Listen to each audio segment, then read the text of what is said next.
Las casas grandes no hacen eco, acumulan silencio, lo guardan en los pasillos, lo estacionan detrás de las puertas cerradas y lo dejan madurar hasta que pesa. Aquella mañana, el silencio tenía densidad. No era la calma elegante que acompaña a quien ha ganado la noche anterior. Era un mutismo obstinado, un animal que se queda quieto para no ser visto. En el calendario figuraba una reunión, en el teléfono una cadena de mensajes de producción, en la mesa una taza de café ya tibia. Nada extraordinario. Y, sin embargo, todo estaba fuera de lugar. En periodismo, ese desajuste mínimo, la frase que no cuadra, el dato que no encaja, suele ser la puerta de entrada a la verdad. En la vida íntima, el umbral es igual de pequeño y más peligroso. Durante años, el artista había aprendido a convivir con los ruidos del mundo. Aplausos, cámaras, entrevistas, titulares. Lo que no sabía administrar era ese ruido inverso que aparece cuando el afecto se repliega. Porque el amor no se va de golpe, se retira. Primero baja el volumen, luego acorta las frases, finalmente evita el contacto. El lenguaje corporal anuncia antes que cualquier confesión la rutina del éxito y el costo invisible. La fama tiene una pedagogía propia. Enseña a normalizar lo excepcional y a excepcionalizar lo normal. Volar de ciudad en ciudad se vuelve rutina. Desayunar juntos, un lujo.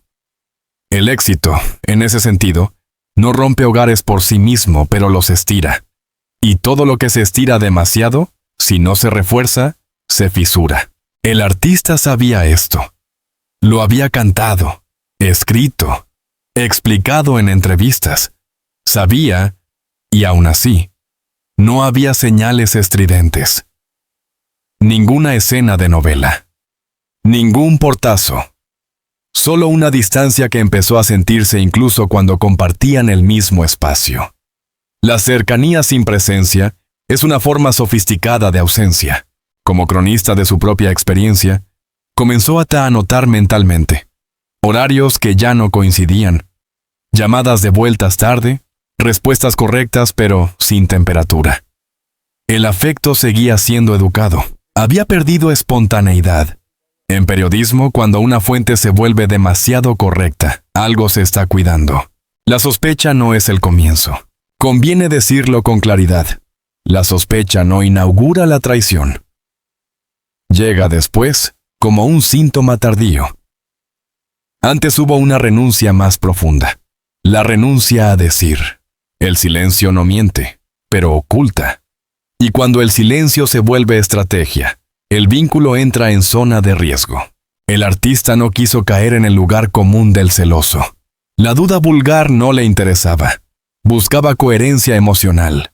La mente humana necesita relato. Cuando el relato se fragmenta, aparece la ansiedad. No se trata de controlar al otro, sino de entender qué historia se está contando sin nosotros. La noche banal del descubrimiento. No hubo teatralidad. No hubo un te tengo, ni un giro de guión. El descubrimiento fue administrativo. Un cruce de tiempos imposible. Una explicación imprecisa. Un detalle técnico que no resistía contraste. Las grandes verdades suelen llegar disfrazadas de nimiedades. El cuerpo reaccionó antes que la mente. Una presión en el pecho, un calor súbito, una lucidez incómoda. El dolor profundo no grita, se instala. Y cuando se instala, exige decisiones. No hubo confrontación inmediata, no por cobardía, sino por respeto a la gravedad del momento. El periodismo enseña a verificar antes de publicar. La vida íntima también.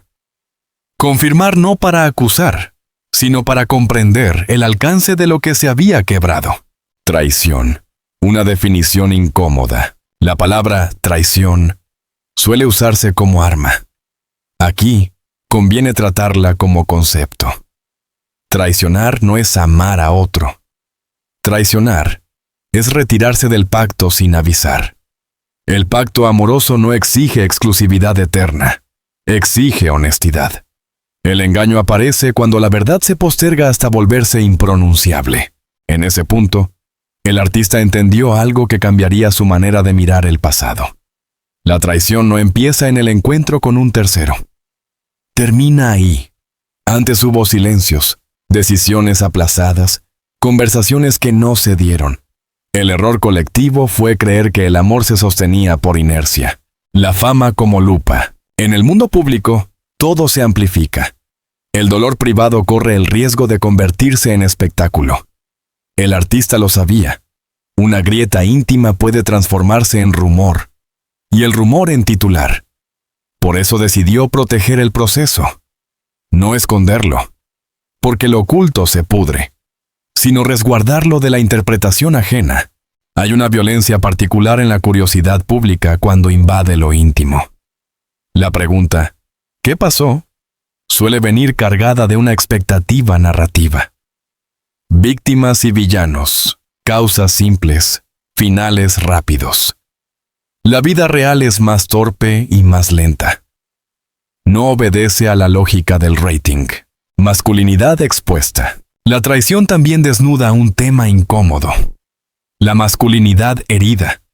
A los hombres públicos se les exige fortaleza performativa. Se espera que sigan produciendo, cantando, opinando, como si el dolor fuera una anécdota. Reconocer la vulnerabilidad implica desafiar un mandato, el del hombre que no se quiebra. Esa noche, el artista se permitió no ser símbolo. No quiso ser ejemplo ni advertencia.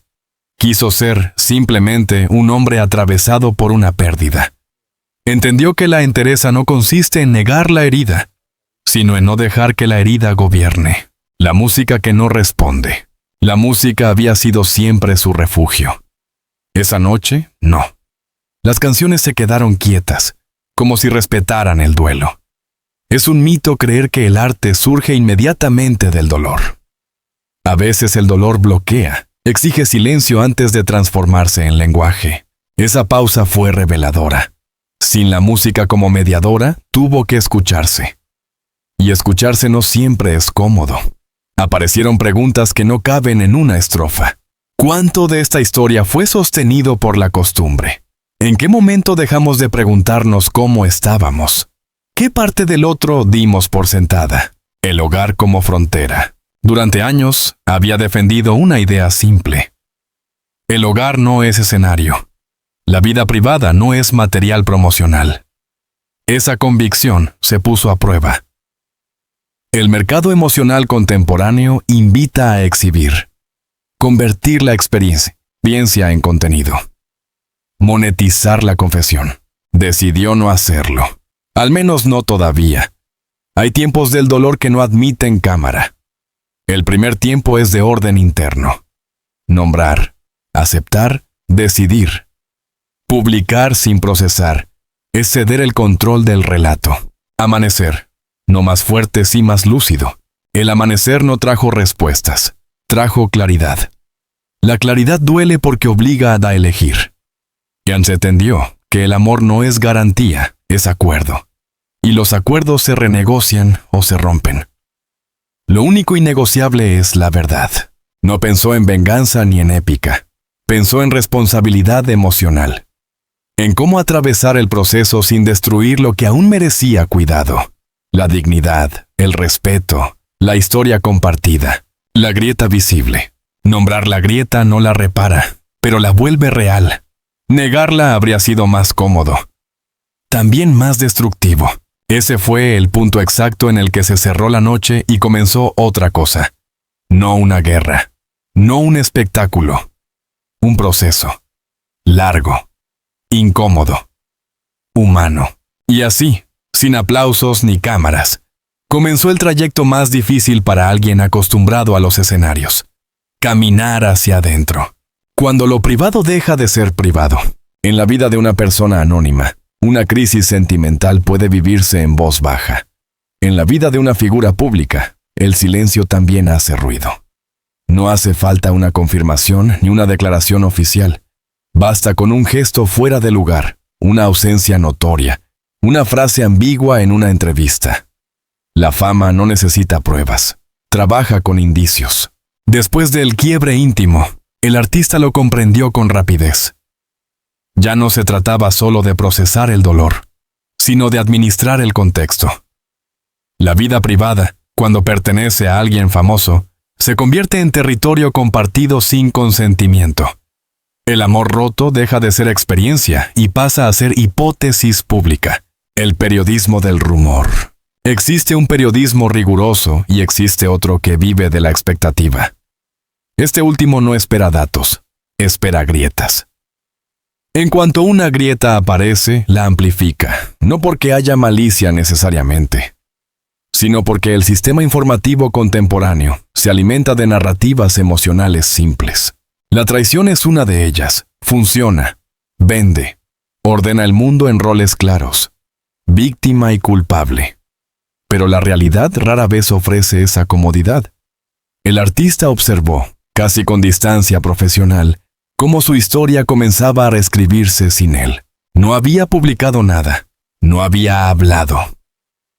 Aún así, los titulares empezaron a sugerir.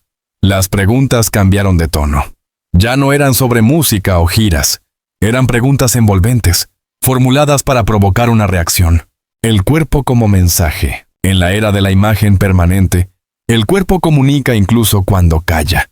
Una mirada cansada, una postura más cerrada, una sonrisa que tarda en aparecer. Los fotógrafos lo saben, el público también. El artista empezó a notar cómo cada aparición pública era leída, no interpretada, leída, como si su rostro fuera un texto en el que todos buscaban la misma palabra. La presión no venía de una acusación directa, sino de una expectativa colectiva. Decí algo. Pero, ¿qué se dice cuando uno todavía está entendiendo? Masculinidad, orgullo y exposición. La traición, cuando atraviesa a un hombre famoso, activa un juicio silencioso. No solo se evalúa el hecho, sino la reacción. Si habla, se expone. Si calla, se sospecha. Si continúa trabajando, se lo acusa de frialdad. Si se detiene, de debilidad. Es una trampa sin salida. El artista entendió que, en ese escenario, no hay decisión correcta, solo decisiones propias. Eligió el silencio estratégico, no como negación, sino como protección del proceso. La masculinidad tradicional no contempla bien la herida emocional. Espera resistencia, no introspección. Pero el dolor no desaparece por decreto cultural. Redes sociales. El tribunal permanente. Si antes la prensa marcaba el ritmo, hoy las redes sociales dictan sentencia en tiempo real. Opiniones sin contexto. Certezas sin información. Juicios sin responsabilidad. El quiebre íntimo se transforma en contenido viral. El artista decidió no mirar. No por indiferencia, sino por higiene mental. Entendió que leer la opinión ajena durante una crisis personal es una forma de autoagresión. El proceso interno exige silencio externo. El mito del artista invulnerable. Durante décadas, el imaginario colectivo construyó una figura. El artista fuerte, lúcido, emocionalmente indestructible. Alguien que transforma el dolor en obra de inmediato, casi con elegancia. La realidad es menos estética. Antes de la canción está el desorden. Antes de la metáfora, la confusión. El artista se permitió algo que rara vez se permite a los ídolos. No saber qué decir, no saber qué sentir, no saber cómo seguir. Y esa ignorancia temporal fue, paradójicamente, su primer gesto honesto frente al público, aunque el público no lo supiera. El silencio como narrativa. Callar también construye relato. En un mundo saturado de declaraciones, el silencio se vuelve sospechoso, pero también puede ser una forma de resistencia. Resistir a la simplificación, a la explotación emocional, al titular fácil. El artista eligió no aclarar lo que aún no estaba claro para él mismo. Entendió que hablar demasiado pronto fija versiones que luego pesan. La verdad emocional necesita tiempo para decantarse. La industria y sus tiempos. La industria musical no se detiene por crisis personales. Hay contratos, giras, compromisos. La pregunta no es si se puede parar, sino cómo continuar sin negarse. En reuniones privadas, el artista fue claro. Cumpliría, pero sin fingir. No vendería una narrativa falsa de fortaleza absoluta. Ajustaría el ritmo, el tono, la exposición. Aprendió que poner límites también es una forma de profesionalismo. La traición como espejo colectivo. Mientras su historia circulaba deformada, comprendió algo más amplio. El público no mira solo por curiosidad, mira por identificación. La traición duele porque es común. Todos, en algún momento, han sido heridos o han herido. El artista se convirtió, sin buscarlo, en un espejo incómodo. Y los espejos no siempre gustan.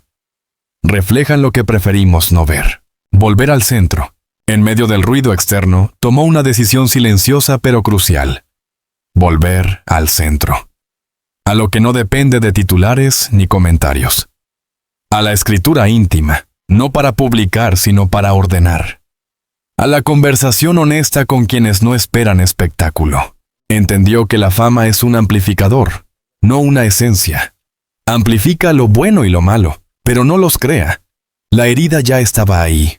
El reflector solo la hizo visible. No dejar que el relato ajeno suplante al propio. El artista no negó la crisis, pero tampoco permitió que fuera definida desde afuera.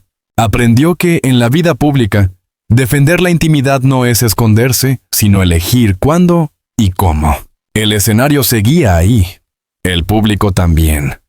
Pero algo había cambiado para siempre. La conciencia de que incluso los aplausos más fuertes no pueden tapar una verdad personal no resuelta. Y así, mientras el mundo opinaba, él se preparaba para el movimiento más difícil. Mirar hacia adentro sin filtros. El derrumbe que no se ve. No todas las caídas son públicas. Algunas ocurren hacia adentro, sin ruido, sin testigos. No hay escándalo ni titulares, solo una lenta reconfiguración del paisaje interno. Para alguien acostumbrado a escenarios y multitudes, esa caída silenciosa puede ser la más peligrosa. No hay aplausos que amortigüen el golpe. Después de que el mundo exterior hiciera su parte, opinando, sugiriendo, interpretando, comenzó el tramo más arduo. El que no admite atajos. El duelo no se negocia con la agenda. Llega cuando quiere y exige presencia completa. El día siguiente no es un final. El después nunca llega con música. No hay fanfarria ni resolución inmediata. El día siguiente a una crisis profunda se parece demasiado al anterior. El mismo cielo, los mismos compromisos, la misma agenda. Y, sin embargo, todo es distinto. La diferencia no se ve. Se siente. El artista entendió que el cierre no es un punto, sino una dirección. No se trata de clausurar el dolor, sino de integrarlo sin que gobierne. Aprender a caminar con la cicatriz, sin convertirla en identidad. El perdón como herramienta, no como absolución. La palabra perdón suele malinterpretarse. Se la confunde con olvido, con justificación, con rendición. Aquí fue otra cosa, un instrumento de higiene emocional. Perdonar no borró lo ocurrido, ni reescribió la historia. Liberó energía atrapada en el rencor. Hubo un perdón hacia el otro y uno más difícil, hacia sí mismo. Perdonarse por no haber visto, por haber postergado conversaciones, por haber creído que el amor se sostenía solo. El perdón, así entendido, no exonera, ordena. La verdad tardía. No todas las verdades llegan a tiempo. Algunas llegan cuando ya no cambian decisiones, pero cambian sentidos. Conversaciones honestas, tardías, permitieron comprender sin romantizar. La verdad no cerró la herida, cerró la hemorragia. Aprendió que decir la verdad tarde es mejor que no decirla nunca, y que escucharla exige una fortaleza distinta a la de confrontar. Redefinir la intimidad en tiempos de exposición. El episodio dejó una enseñanza central. La intimidad necesita fronteras. No todo lo vivido debe ser contado. No todo lo sentido, convertido en contenido. La exposición permanente erosiona la experiencia. Decidió cuidar el perímetro. Hablar cuando suma comprensión, callar cuando protege. La madurez no es transparencia total, es criterio. Volver al trabajo sin fingir, regresar al escenario fue inevitable. La diferencia estuvo en el cómo. Sin prometer invulnerabilidad, sin vender resiliencia instantánea. El público no necesitaba una versión heroica. Necesitaba verdad emocional sin espectáculo. El trabajo volvió a ser trabajo. Disciplina, respeto, entrega. La emoción quedó donde corresponde. En la creación, no en la exposición del proceso. El amor, después.